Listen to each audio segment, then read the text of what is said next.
বরগুনার পাথরঘাটায় মামাবাড়িতে ঈদ উপহার নিয়ে যাওয়ার পথে বাসের সঙ্গে মোটরসাইকেলের মুখোমুখি সংঘর্ষে ৩ ভাইয়ের প্রাণ গেছে।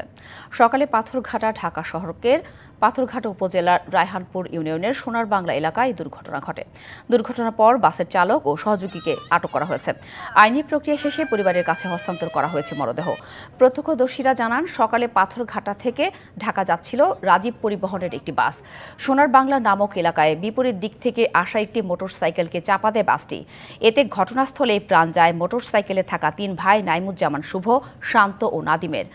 কয়েক বছর আগে তাদের আরেক ভাই পানিতে ডুবে মারা যায়। শনিবার ভোরে ঢাকা থেকে বাড়ি এসে ছোট ২ ভাইকে নিয়ে পাথরঘাটার কেরাতপুরে মামা বাড়ি ঈদ উপহার দিতে যাচ্ছিল শুভ। পথে দুর্ঘটনার শিকার হন তারা।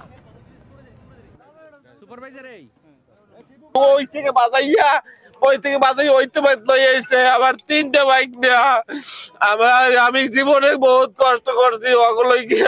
কাপড় চুপুর নাকি কি জানি দিয়ে দেছে, ওইগুলো নিয়ে আইসে সকাল ৬টায় পড়ছে বলছে আব্বু এইগুলো নিয়ে যাই বেরিয়ে যাবো।